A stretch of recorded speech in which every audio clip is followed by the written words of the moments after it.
Xiaomi Redmi Note 7. Ini HP yang dulu pas rilis tuh legendaris banget, harganya murah, speknya edan. Sekarang di 2023 harganya hanya 800.000 aja, X resmi dan full set. So, apakah masih worth it? Mari kita langsung aja review Redmi Note 7 di 2023.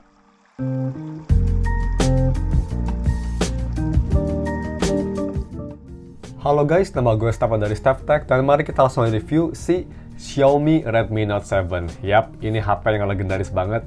So, kita bahas dulu yang pertama seperti biasa untuk harga dan speknya. Untuk harganya kalian bisa beli yang varian 3GB RAM dengan internal storage sebesar 32GB itu di sekitar 800.000 aja, X resmi, dan itu kondisinya full set, mantep banget.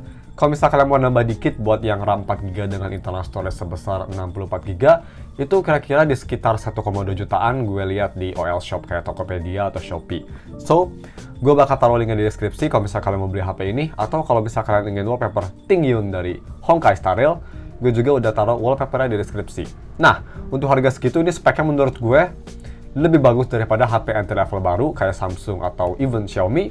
Dia pakai chipset Snapdragon 660, fabrikasi 14nm, layar 6,3 inci, lumayan compact di 2023, itu Full HD IPS LCD dengan refresh rate 60Hz, terus dia itu ada infrared, ada headphone jack, cuma sayangnya udah nggak ada NFC, dan juga punya baterai sebesar 4000 mAh baterai yang bisa fast charging sampai 18 watt aja, yang menurut gue 18 watt lumayan kenceng ya, biasanya kan HP entry level tuh hanya 10 wattan.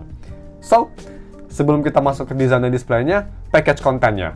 So, gue beli ini harga 800.000 dan di dalam boxnya, ini Redmi Note 7, gue dapat yang kondisinya tuh full set, mulus, full set resmi, bisa kita lihat nih. Sat Nusa Persada ini full set resmi, space black, warna space blacknya keren banget. Dan ini kondisinya tuh, kalau gue bilang ya, bodi belakang dan depan mulus banget, 95%, sangat apik. Cuma memang bagian sampingnya ini bisa kita lihat tuh banyak banget bekas-bekas itu ya, lecet. Ya ini bekas apa ya, umur plastik sih sebenarnya, karena kan sampingnya terbuat dari polikarbonat. Oke, package kontennya balik lagi.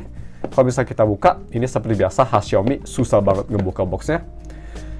So, di harga 800.000 kita dapatnya tuh masih full set guys, tapi memang casingnya udah nggak ada, jadi si sellernya ngasih casing gratis ya, casing murah yang warna hitam gini. Masih ada headphone jack, manual juga masih ada. Di sini masih ada stiker IMEI-nya, dan di sini bisa kita lihat si sellernya ngasih dua kabel. Ini yang satu tuh kabel Baseus 5 volt 3M untuk 15 watt, dan ini kabel bawaan dari Xiaomi serta charging brick bawaan. So ya, ini masih full set ya, masih full set ori ya, menurut gue impresif banget. Pengguna HP ini sebelumnya pastinya apik banget sih. So, desain dan displaynya mari kita bahas. Pertama untuk si desainnya sendiri. Guys, personal gue suka banget sama desain Redmi Note 7 yang warna hitam. Lihat tuh space blacknya. Hitam pekat banget. Jarang ya sekarang HP yang warnanya kayak gini yang bener-bener hitam pekat, super black, Fanta black ini. Keren banget sih. Gue harap Xiaomi atau brand lain next sering nge-review HP warna kayak gini. Keren banget. Dan yang gak kalah keren juga build-nya. Ini build-nya bagus banget. Bodi belakangnya terbuat dari kaca loh guys. Dulu juga pas pertama rilis ini benar-benar bikin orang heboh ya, termasuk gue. Jadi ya, bodi belakang walaupun Redmi Note series terbuat dari kaca ya, nggak kayak Redmi Note sekarang yang masih terbuat dari plastik. Dulu ini premium banget. Tapi memang untuk frame samping masih terbuat dari plastik sampai sekarang. Dan untuk one handed usage ini menurut gue mantap banget, karena dia itu dimana size HP masih lumayan compact. Ini hanya 6,3 inci, jadi untuk tangan gue yang lumayan besar, one handed usage di HP ini gak ada masalah sama sekali. Dan juga untuk fingerprint sensor, dia itu posisinya ada di belakang, khas zaman dulu ya, khas zaman 2018an. Kalau bisa kita coba scan, itu bisa kita lihat kecepatannya memang agak sedikit mikir, karena chipsetnya udah lumayan tua ya, jadi agak nge-lag dikit. Tapi untuk scanningnya sendiri ini sangat akurat, nggak pernah salah, dan super reliable, khas fingerprint Xiaomi. Dan juga menurut gue ini yang sangat bagus banget dari HP ini di harganya, apalagi di tahun 2023 ya, dari kualitas layarnya. Ini layarnya IPS, dan kualitas gambar tuh guys, gue bisa bilang bagus banget loh ini. Ini bagus banget. Gue nggak nyangka 800.000, coba cari HP baru di harga yang sama yang layarnya sebagus ini. Kagak ada menurut gue. Ini layarnya bagus banget, setara kayak HP 2-3 jutaan zaman sekarang malah. Vibrant, sharp, view angle-nya bagus untuk IPS, dan juga dia gambar kerasa jernih dan enak dilihat. Dan juga untuk dipakai di sinar matahari ya, dipakai di luar bisa kita lihat tuh pakai lux meter sekitar 30 ribuan, layar masih lumayan kelihatan walaupun gelap, jadi ya nggak kayak HP murahan banget yang benar-benar hitam ya layarnya, masih kelihatan lah, masih usable walaupun gelap. Last but not least, untuk haptic dan keyboard. Pertama, haptic ini memang hapticnya kerasa murahan. Kerasa murahan. Ini hapticnya tipe-tipe yang kalau misalnya kalian tahu ya, tipe-tipe yang kedengaran suaranya daripada kerasa hapticnya. If you know what I mean. Kedengaran suara buzz-buzznya lah. You know, kalian tahu lah pasti maksud gue. Dan juga untuk keyboardnya, untungnya ini nggak ada masalah nge-lag ya, nggak ada touch delay sama sekali. Cuma memang kalau misalnya kita ngetik cepet, itu keyboardnya nge-lag dikit karena chipsetnya, bukan karena responsivitas layar. Bukan karena chipset sih sebenarnya, karena RAM-nya cuma 3 GB ya. Ini RAM-nya bener-bener bottleneck banget sih menurut gue. Nah, selanjutnya, untuk si audio quality-nya. Nah ini nih guys, ini menurut gue salah satu selling point terbesar dari HP ini. Ini HP 800.000 menurut gue terbaik untuk entertainment. Kenapa? Karena pertama, masih ada headphone jack, posisinya di atas. Ini gue coba tes pakai headphone Moondrop 2 ya, IEM sorry. Itu yang suaranya tuh lebih ke arah bright. Kalau di kesini, dicolokin ke Redmi Note 7, itu suara jadi lebih ke arah balance sedikit warm, yang gue nggak masalah. Sound quality-nya masih bagus banget. Suara kerasa clear, nggak ada cempreng-cempreng, nggak ada kayak intrusi suara. Vokal masih jernih, soundset masih oke, dan overall ini bagus banget DAC-nya untuk Redmi Note 7, dan juga untuk amplifier-nya lumayan oke, seperti HP lainnya. Di volume sekitar 40-45% udah cukup keras. Udah cukup bagus lah. Dan juga nggak kalah bagusnya ini dari si speakernya. Dia speakernya memang hanya mono, nggak kayak di Redmi Note sekarang yang udah dual speaker. Tapi guys, ini mononya bagus banget.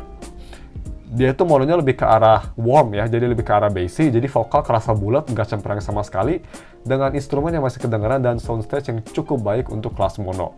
Ya untuk lebih detailnya ini dia speaker testnya, gue rekomen kalian pakai headphone biar bisa ngedengerin lebih detail. Bagus banget ini menurut gue, untuk 800 ribuan. Check it out.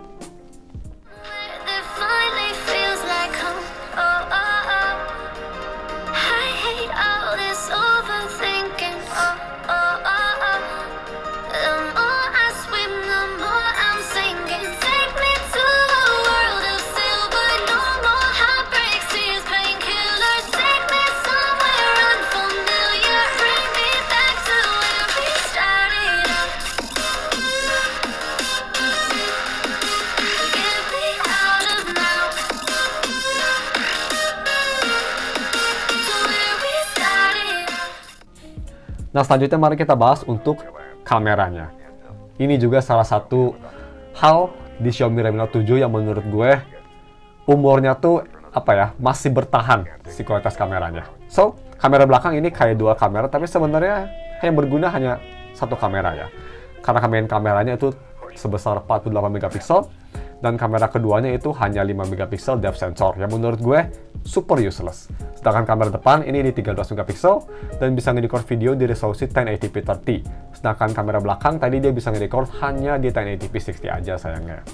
Nah, untuk kualitas gambar di main kamera belakang bisa kita lihat menurut gue ya, di harganya dan di tahun 2023 sekarang pun masih bagus banget loh. Dynamic range memang udah nggak sebagus HP-HP zaman sekarang ya, di harga yang sama atau di lini yang sama di Redmi Note 11 atau 12. Tapi overall gambar masih kelihatan bagus banget di harganya yang sekarang hanya 800.000. Gambar masih kelihatan jernih, warna vibrant, dynamic range acceptable, dan kontras yang bagus. Gambar masih kelihatan jernih dan enak dilihat. Yang gue rasa juga ini shutter speed-nya lumayan cepat dan responsif banget. Yang menurut gue itu huge point untuk HP Android. Selfie ini juga ini cukup oke menurut gue, bisa kita lihat. Gambar muka gue masih kelihatan detail. Cuma memang kalau misal foto di belakang backlight itu bakal kesusahan. Tapi saat itu selfie masih solid banget, masih sangat instagramable. Ya gue lumayan salut lah ini kualitas kamera belakangnya ya.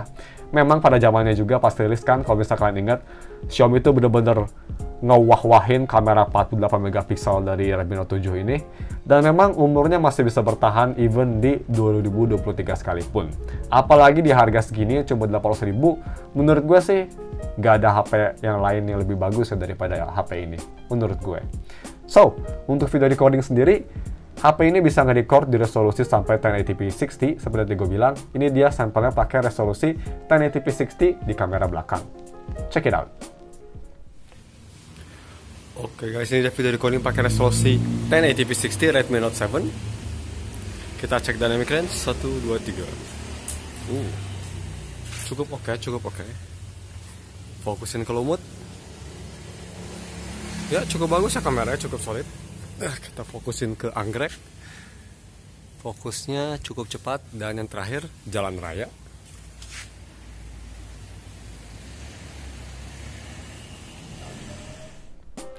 Nah selanjutnya untuk gaming performance-nya.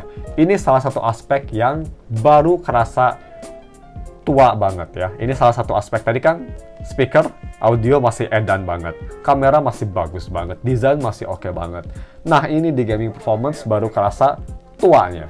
Dia pakai Snapdragon 660. Tapi sebenarnya yang bikin struggle HP ini main game tuh bukan dari Snapdragon tapi dari RAM-nya. Karena di varian gue ini hanya 800.000, dia RAM-nya hanya 3GB. Jadi kalau bisa main game yang lebih berat dari Punishing Gray Raven, bakal struggling. Bisa kita lihat tuh gue main Punishing Gray Raven ya, di settingan semua low setting, FPS 60. Ini sebenarnya FPS-nya lumayan bagus ya, sekitar 30-45 maksimal rasanya tuh. Tapi banyak banget stutter terutama di awal game bisa kita lihat. Apalagi kalau misalnya lagi ulti atau lagi pakai passive ability di PGR, itu memang struggling sih HP-nya. Jadi ya, itu gara-gara si RAM-nya sih. Jadi kalau misalnya kalian mungkin mau beli HP ini buat main game, tambahin dikit lah buat yang varian 4GB yang harganya sekitar 1 jutaan lebih dikit. Tapi kalau misalnya kalian buat main game rhythm aja, menurut gue RAM 3GB udah cukup kok. Bisa kita lihat buat main game rhythm Bandori, difficulty tinggi, gak ada masalah sama sekali ya. Gak ada touch ataupun audio delay. Overall gue main Bandori bisa sampai full combo, gak ada masalah sama sekali. Nice. Nah, selanjutnya mari kita ke UI experience-nya. Sayangnya ini juga salah satu kelemahan besar dari HP ini yang bikin kalian mungkin mikir 2 kali mending beli HP ini atau tidak. Nah, kenapa? Karena kalau bisa kita lihat pertama dari software support ya. Kalau bisa kita ke UI experience, kita ke settings, terus kita ke about phone. Di sini Redmi Note 7 hanya berhenti di MIUI 12,5 dan berhentinya tuh di Android 10. Yang menurut gue di 2023 udah agak sedikit tua. Tapi aplikasi masih support semua kok. Cuma nggak semua aplikasi ya. Kayak misal, kalau misal kalian mau main game kayak Honkai Star Rail, di HP ini nggak ada, nggak support. Tapi Genshin masih. Gue nggak rekomend sih main game tersebut. Anyway, di Android 10 yang memang udah agak tua, tapi untuk harganya sih masih gue wajarin. Cuma memang ini yang gue rasa banget udah kelihatan tuanya dari performance-nya. Ini bisa jadi gara-gara software versinya ya, gara-gara software update terbaru bikin HP ini nge-lag banget untuk day-to-day usage. Tapi kalau misalnya kalian turunin mungkin bisa jadi lebih smooth, karena pas sebelum gue update ini performance-nya sedikit lebih baik. Pas gue update di MIUI 12,5 ini bisa kita lihat di B-roll ya, day-to-day usage-nya memang performance-nya nggak sebagus pas rilis ya. Dia ngebuka aplikasi agak sedikit lama, tapi sebenarnya pas udah aplikasinya full kebuka, itu navigasinya cenderung lumayan oke untuk harganya. Tapi kalau misalnya mau dipakai multitasking, HP ini pretty much impossible, terutama untuk yang varian RAM 3GB ya. Gue nggak rekomend sama sekali multitasking untuk Redmi Note 7 yang RAM-nya 3GB. Mending buka aplikasi, tutup, close. Buka aplikasi, tutup, close. Mending gitu aja deh, daripada multitasking. Ya, kalau kepepet juga mungkin maksimal 2 aplikasi lah. Selain itu mungkin HP ini agak sedikit struggling. Tapi kalau misal buka aplikasi first party kayak Instagram, YouTube, Discord, Tokopedia, itu masih oke lah. Walaupun Tokopedia agak sedikit nge-lag, tapi overall masih ya acceptable. Di harganya apalagi kalau bisa bandingin sama Redmi 9A, masih smooth di sini sih, hands down. Nah, selanjutnya untuk DRM info, buat yang penasaran, kalau misalnya kita ke DRM info, itu bisa kita lihat bukanya aja agak sedikit lama ya. Itu udah mulai kerasa tua chipsetnya. Tapi ya di DRM info bisa kita lihat di sini nggak support HDR10 sama sekali. White color gambarnya false, tapi at least dia sudah wideframe S1. Jadi kalau mau nonton Netflix bisa di resolusi paling tinggi. Selanjutnya mari kita tes untuk speed testnya. Gue penasaran apakah HP ini secepat apa Wi-Fi-nya. So, sebagai informasi aja, gue tuh pakai Wi-Fi Biznet yang kecepatannya bisa mencapai 200 MB per second. Dan HP ini juga support Wi-Fi 5 GHz ya, jadi harusnya bisa kencang banget. Hanya beberapa HP sebenarnya yang bisa speednya tuh bener-bener sampai 200 MB. Itu tuh kayak Pixel 7 atau kalau nggak salah sebelumnya juga iPhone 14 ya, iPhone 14 Pro Max. So kita tes aja. Apakah HP entry level bisa sekencang Pixel 7? Jawabannya, yang pastinya tidak, tapi ini sudah sangat impresif untuk HP yang setua ini menurut gue. Udah impresif banget. 43 MB pakai 5 GHz, yang pastinya keuntungan 5 GHz itu pingnya yang rendah ya. Uploadnya juga cukup impresif lah menurut gue. Ya lumayan bagus. Overall bisa kita lihat, upload dan download di sekitar 40 MB per second. Oke lah, cukup oke. Nah selanjutnya untuk si battery life-nya sendiri. Untuk baterainya ini juga gue lagi tes tadi ya. Gue tuh pemakaiannya sosial media, ngambil foto dan juga seringnya tuh lamanya nonton YouTube. Ini baterainya memang gak sebagus pas rilis ya, baterainya udah berumur, jadi udah lumayan berkurang presentasinya. Tapi menurut gue, ketahanannya sendiri masih lumayan solid. Ini masih bisa bertahan 1 hari, dan bisa kita lihat nih guys, yaitu sisa baterainya di 49% ya. Gua tuh udah pakai HP ini lumayan berat, gak dicas, didiemin semalaman. Ini bisa bertahan, masih bisa bertahan 1 hari dengan sisa baterai, atau screen on time, di 3 jam 45 menit. Jadi kalau bisa mau dihabisin, kira-kira HP ini bisa nyentuh sekitar 6 jam lah. Ya menurut gue memang gak sebagus pas rilis, tapi masih oke banget kok menurut gue. Masih sangat-sangat usable. Nice. Oke, mungkin cuma segitu aja reviewnya. Dan untuk konklusinya, apakah gue nge-recommend HP ini di tahun 2023? Jawabannya, iya dan tidak, tergantung preferensi kalian. Pertama, untuk orang yang nyari di harga untuk orang yang nyari HP entry level ya, di bawah 1 juta, daripada beli-beli HP kayak Samsung A0 something atau Redmi 9A yang harganya 1 juta pasan, mending beli ini. Karena nggak beda jauh ya, selain dari kondisinya yang bekas, ini banyak hal yang lebih bagus daripada HP yang tadi gue bilang. Seperti layarnya jauh lebih bagus, speaker dan audionya mantep banget, build quality lebih solid, dan kualitas kameranya gue jamin jauh lebih baik daripada HP yang tadi gue sebutin. Satu kelemahan dibanding HP baru sih memang Redmi Note 7 itu dari si software update dan baterainya yang memang lebih buruk daripada kayak Samsung A0 series atau Redmi 9A. Dan yang kedua, buat para gamers, mungkin kalian ingin nyari HP murah, jangan beli yang 800.000 ya. Belinya kalau bisa yang 4 GB RAM yang harganya gue lihat tuh bekasnya sekitar 1,4 jutaan. Itu menurut gue lebih worth it, dan yang pastinya performanya bakal jauh lebih smooth, terutama untuk multitasking daripada yang RAM 3 GB. Tapi overall, ini menurut gue udah bagus banget HP-nya, dan ini juga support microSD ya, tapi dia masih dual SIM hybrid, belum dual SIM plus microSD. Overall gue sangat rekomend banget, apalagi sekarang di harga 800 ribuan. Kalau bisa kalian nyari HP murah atau HP secondary yang masih capable banget, Redmi Note 7 menurut gue pilihan yang baik sih. So, cuma segitu aja mungkin video reviewnya. Mohon maaf seperti biasa kalau misalnya ada kesalahan atau fitur yang kelewat. Gue bakal taruh di deskripsi ya untuk wallpaper di HP ini dan juga HP-nya juga kalau misalnya kalian mau beli. Thanks for watching, jangan lupa dan subscribe. Kita ketemu lagi minggu depan seperti biasa untuk review HP menarik lainnya. Goodbye.